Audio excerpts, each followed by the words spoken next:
electricity for almost all the appliances at home. Lights, fans, the television, the music system, and the computer all run on electricity. Electricity drives our world. Electricity is also known as electric current. In this lesson, you will learn about electric current, its causes and applications. At the end of this lesson, you will be able to identify the features of electric current, explain how potential difference generates electric current, define electrical resistance, identify the factors affecting resistance, and state and apply Ohm's law.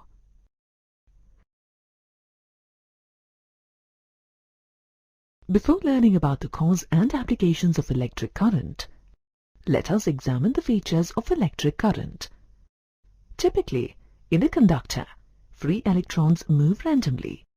When these electrons are influenced to move uniformly in a specific direction, we get electricity, or electric current. The direction of electric current is the same as the direction of flow of electrons.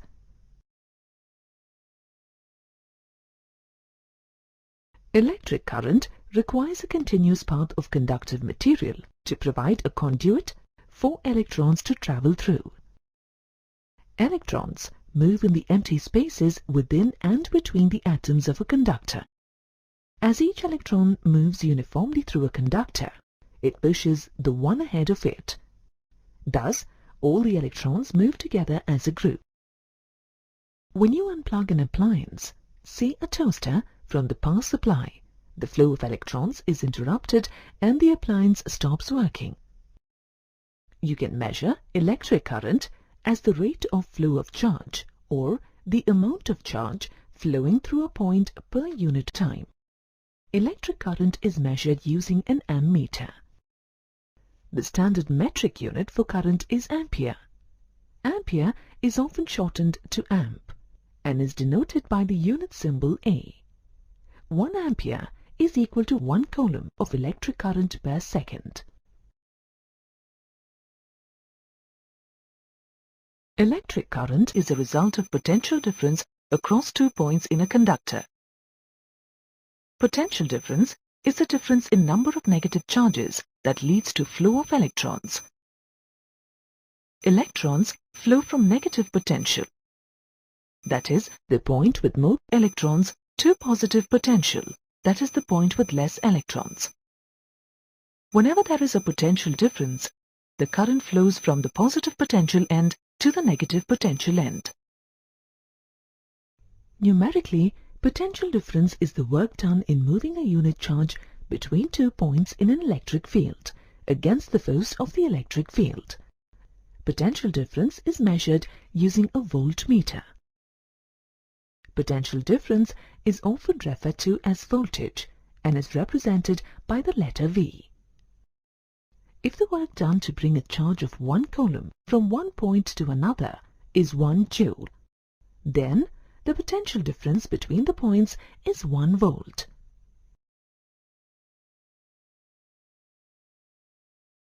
As against potential difference, potential is the work done in bringing a unit charge from infinity to a point. Thus, if the work done to bring a unit charge from infinity to a point is 1 joule, then the potential at that point is 1 volt.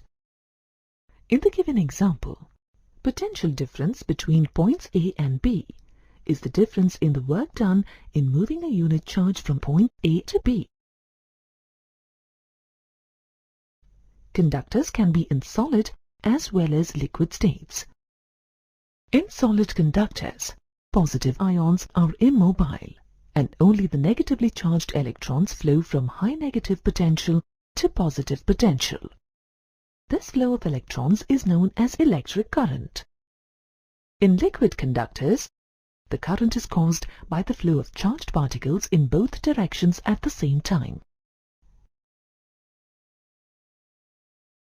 In addition to potential difference, electric current is impacted by another factor called electric resistance. The electrons in a conductor do not travel in a straight path from one end to the other. While moving across the conductor, the electrons collide with fixed atoms within the conductor, encountering hindrance in their movement. This hindrance or opposition to the flow of electrons is called electric resistance. While the electric potential difference between two terminals encourages the movement of charge, resistance discourages it. Thus, the rate at which charge flows from terminal to terminal is the result of the combined effect of these two quantities. The standard metric unit of resistance is ohm, represented by the Greek letter omega. When 1 ampere current flows through a conductor across a potential difference of 1 volt, its resistance is 1 ohm.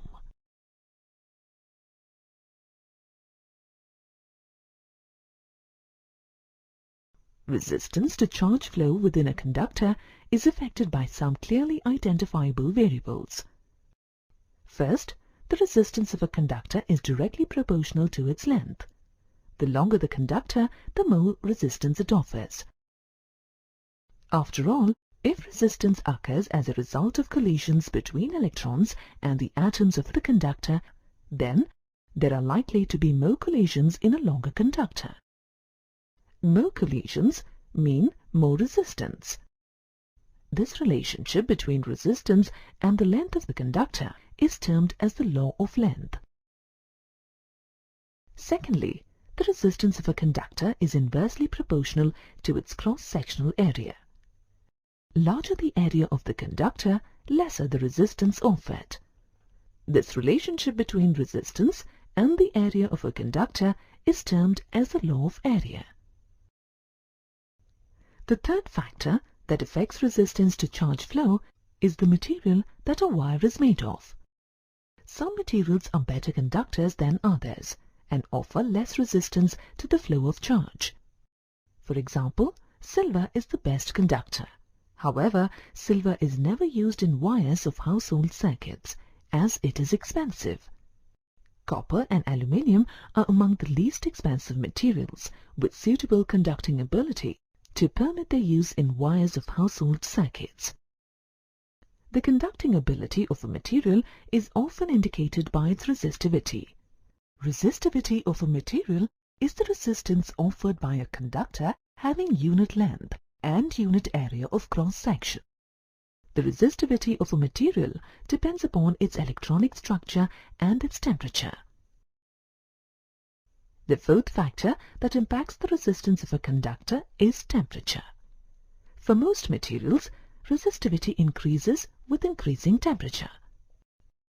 The variables affecting resistance can be mathematically written as R is equal to rho L divided by A, where R is the resistance in ohm, rho is the resistivity in ohm meter, L is the length of the conductor in meter, and A is the cross-sectional area of the conductor in meter square.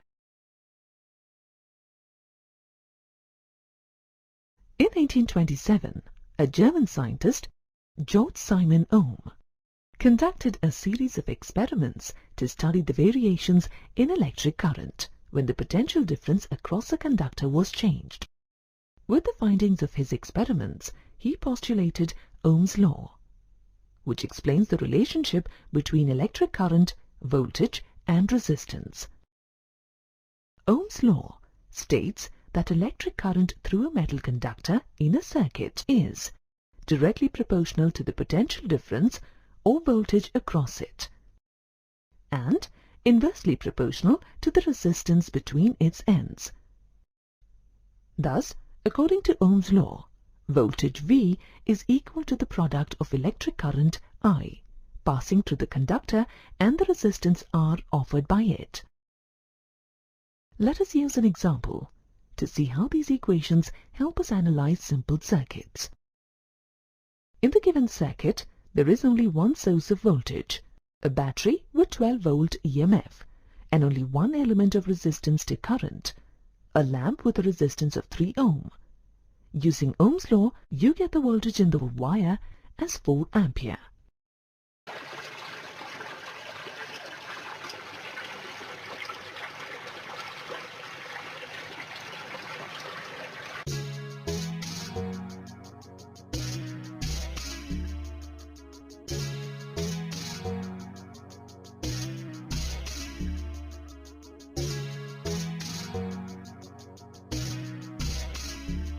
In this lesson, you will learn about the types of electric circuits and examine how a closed electric circuit works. At the end of this lesson, you will be able to illustrate the working of an electric circuit, identify the significance of circuit diagram, define the types of electric circuits, calculate the equivalent resistance in series circuits, and calculate the equivalent resistance in parallel circuits. The electric current in a circuit is due to potential difference between two terminals of the battery. To illustrate the concept of potential difference and the nature of an electric circuit, consider two metal plates positioned parallel to each other. Each of these plates carries an opposite charge, one positive and the other negative. This arrangement of charge plates creates an electric field in the region between the plates. This field is directed away from the positive plate and towards the negative plate. A negative charge from the negatively charged plate moves towards the positive plate. This occurs without the need of energy in the form of work. It occurs naturally and thus lowers the potential energy of the charge. In the given arrangement, the positive plate is at higher potential and the negative plate is at lower potential. Thus, there is a difference in electric potential between the two locations. Now let's connect these plates using a metal wire. On connecting these plates, the wire serves as a sort of pipe for the flow of charge. Gradually, negative charges move from the negative plate through the charge pipe to the positive plate. As a negative charge leaves the lower plate, the plate becomes less negatively charged. Similarly, as a negative charge reaches the positive plate, the plate becomes less positively charged. The amount of positive and negative charge on the two plates slowly diminishes. Eventually, the electric field between the plates becomes so small that there is no observable motion of charge between the two plates. The plates ultimately lose their charge and reach the same electric potential. In the absence of an electric potential difference, there will be no charge flow. This illustration demonstrates the working of an electric circuit. For a true circuit, charge must flow continuously through a complete loop, returning to its original position and cycling through again. The necessity for a complete loop in a circuit can be demonstrated through an example. If you take a battery pack, that is, a collection of cells, a light bulb and some connecting wires, and make a circuit, the bulb lights up. However, when you disconnect the wires, the bulb does not light up. The fact that the bulb lights up and remains lit when the wires are connected is evidence that charge is flowing through the bulb's filament and that an electric current has been established. A closed loop through which charge can continuously move is referred to as a closed circuit. If the loop is not complete, then charge stops flowing, and such a circuit is known as an open circuit. Also, for continuous flow of charge, there should be an electric potential difference across the two ends of the circuit. This potential difference is usually maintained by the use of a cell or a battery. Constructing an electric circuit can be a complex task, as a circuit uses various kinds of electrical components. A diagram is drawn to represent the components and flow in a schematic form. This schematic representation of various electrical components using suitable symbols is called a circuit diagram.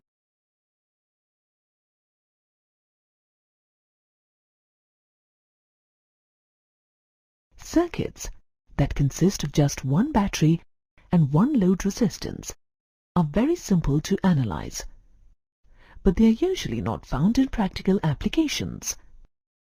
Most often, you find circuits with more than two components. you can connect the components in a circuit in two ways: in series and in parallel. Let us first examine a series circuit. In a series circuit, each device is connected such that there is only one pathway through which current can traverse the external circuit. Each charge traversing the loop of the external circuit passes through each resistor consecutively. In a parallel circuit, each resistor is placed in its own separate branch. The presence of branch lines provides multiple pathways for a current to traverse the external circuit. On arriving at the branching location or node, a charge selects the branch on which it will travel back to the low potential terminal. Thus, each charge passing through the loop of the external circuit passes through a single branch. Consider the series circuit shown in the figure. Since there is only one pathway through the circuit, every charge encounters the resistance of every device. Therefore, adding more devices results in a larger overall or net resistance. This increased resistance serves to reduce the rate at which charge flows. That is, it serves to reduce the electric current. The rate at which charge flows through the external circuit is the same all through. The amount of current varies inversely with the amount of overall resistance. There is a clear relationship between the resistance of the individual resistors and the overall resistance of the circuit. As far as the battery supplying the charge is concerned, the presence of three resistors R1, R2 and R3 in series is equivalent to having a single resistance equal to R1 plus R2 plus R3 in the circuit. The equivalent resistance of a circuit is the amount of resistance that a single resistor would need in order to equal the overall effect of the collection of resistors in the circuit. For series circuits, the mathematical formula for computing the equivalent resistance R equivalent is equal to R1 plus R2 plus R3. The current in a series circuit is equal at all points. Charge does not pile up and begin to accumulate at any given location. Therefore, the current at one location is never more than that at other locations. Similarly, charge is not used by resistors. Therefore, the current at one location is never less than that at other locations. Thus, charges can be thought of as marching together through the wires of an electric circuit, all at the same rate. The amount of current flowing through the circuit is the same at all points.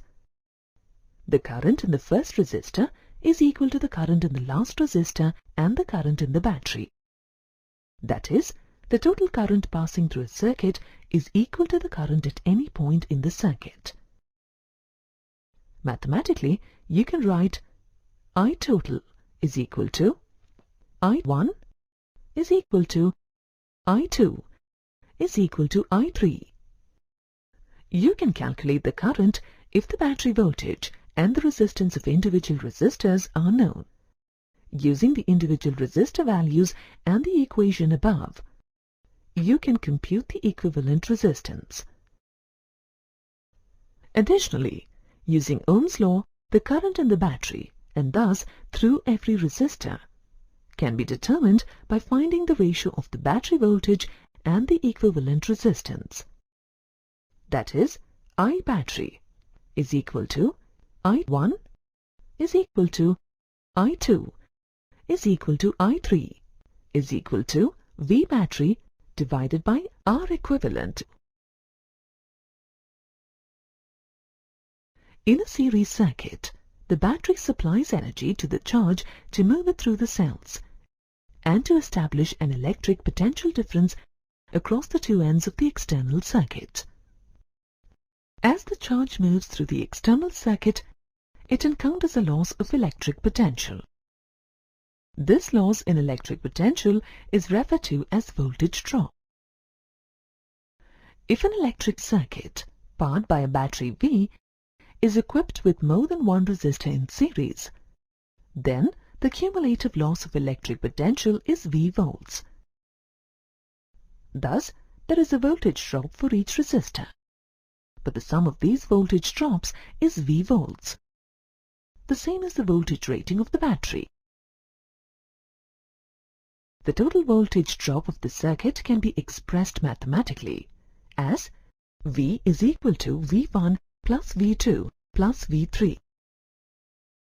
where each voltage drop is equal to the product of the total current in the circuit and the resistance in the respective resistor. Substituting the values of individual voltage drops in this expression, you get IR is equal to IR1 plus IR2 plus IR3. By solving this expression, you get the equivalent resistance of cells in series circuits, R, as the sum of resistances of each resistor in the circuit. Hence, R is equal to R1 plus R2 plus R3. In a parallel circuit, there are multiple pathways by which current can flow. If you add another resistor in a separate branch, it provides another pathway for the charge to flow. Therefore, when more resistors are added to a parallel circuit, the overall resistance decreases. This decreased resistance increases the current. This phenomenon can be explained using the example of tollways. A toll booth provides resistance to car flow on a tollway. Adding more toll booths in a toll station will provide more pathways for cars to drive through. These additional toll booths will decrease the overall resistance to car flow and increase the rate at which they go through. Similarly, in a parallel circuit, charges divide up into separate branches. Based on the resistor in each branch, the current across branches can vary. Nonetheless, when taken as a whole, the total amount of current in all the branches is equal to the amount of current at locations outside the branches. Thus, the amount of current in the circuit is the same across all points outside the branches. However, it is split over multiple pathways. This principle can be represented as I total is equal to I1 plus I2 plus I3, where I total is the total amount of current outside the branches and in the battery, and I1, I2 and I3 represent the current in the individual branches in the circuit. In a parallel circuit, a charge does not pass through every resistor. Rather, it passes through a single resistor. Thus, the entire voltage drop across that resistor must match the battery voltage. It doesn't matter whether a charge passes through resistor 1, resistor 2 or resistor 3.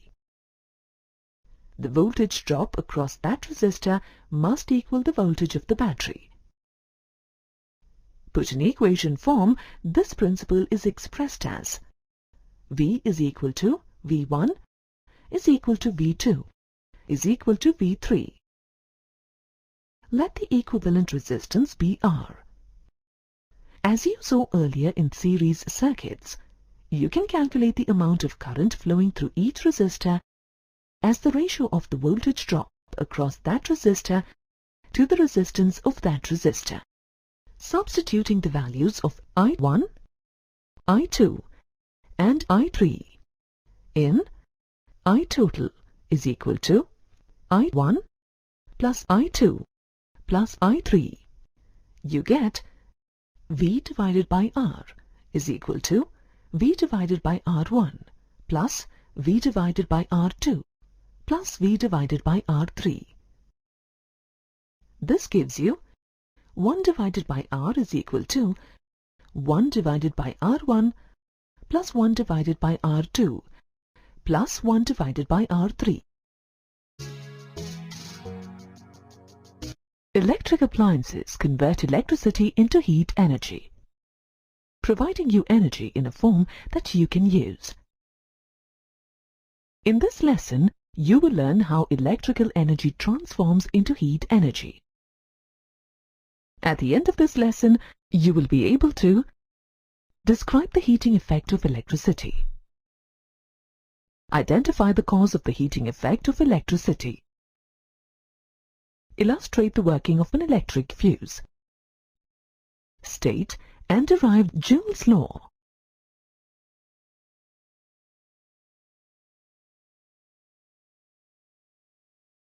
When you switch on a bulb, the thin metallic wire or filament in the bulb turns red and the bulb starts glowing. This is because when an electric current passes through a metallic conductor, the conductor gets heated. Thus, electrical energy is transformed into heat energy. This is called the heating effect of electricity. Many appliances in our household utilize the heating effect of electricity. Some common examples are electric irons, room heaters, and storage water heaters. How does the electrical energy of current get converted into heat energy?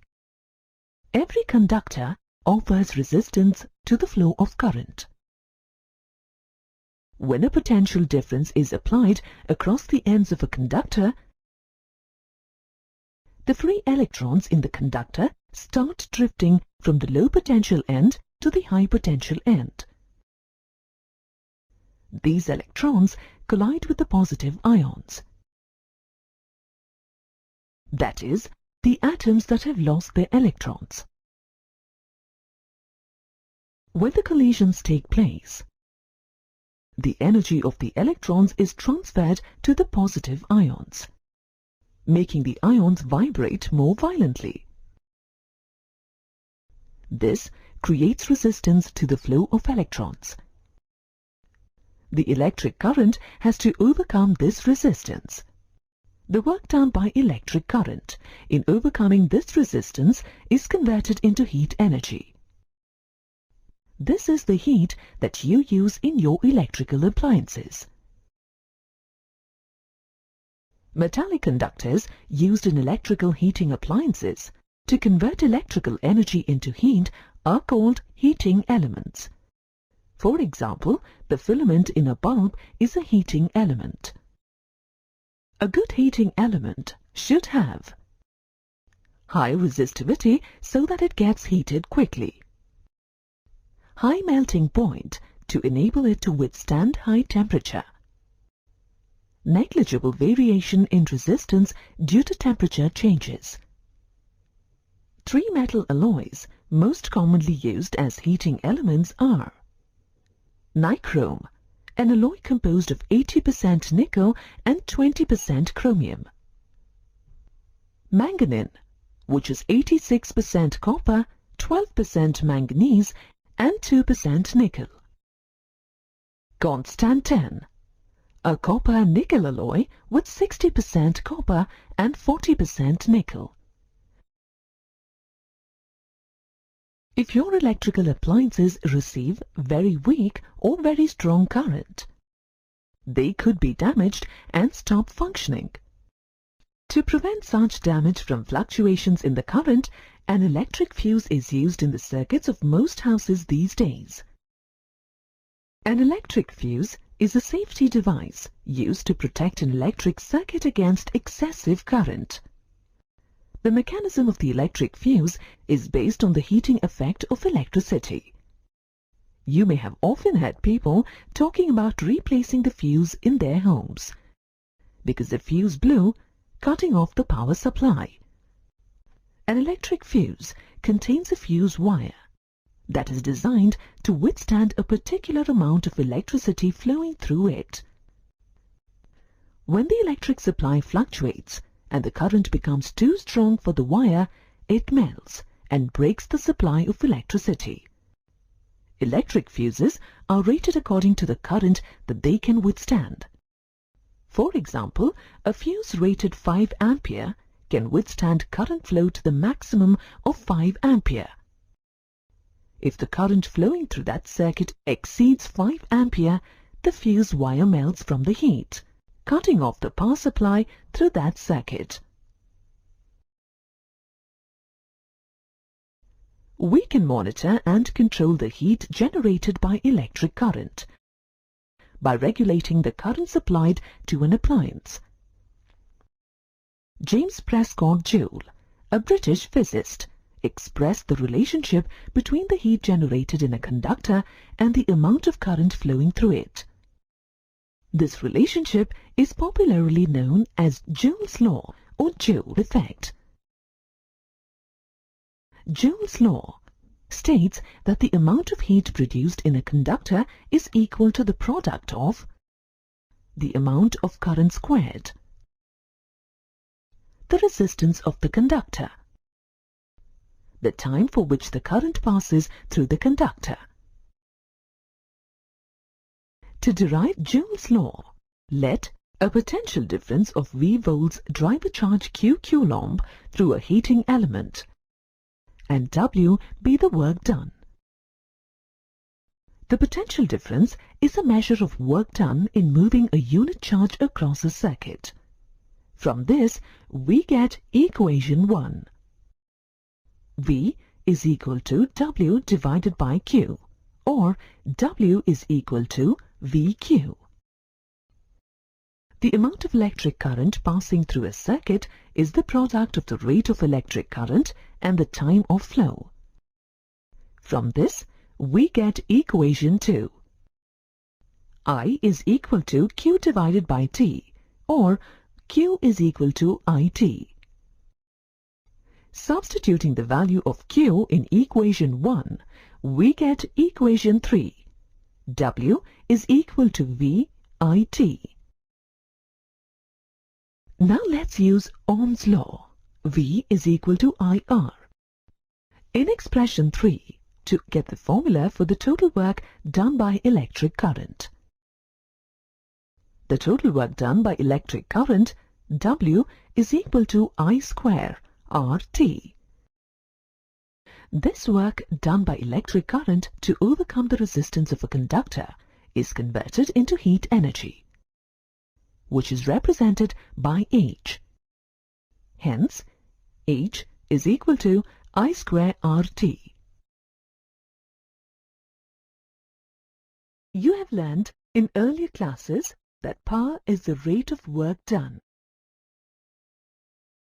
as energy is the capacity to do work. Energy and work are equivalent. Hence, we also define power as the rate of consumption of energy. In terms of electricity, the rate of consumption of electricity is electric power. When an electric current flows through a conductor, the rate of consumption of electricity by an electric circuit is also the rate of dissipation of electrical energy in the form of heat through the conductor.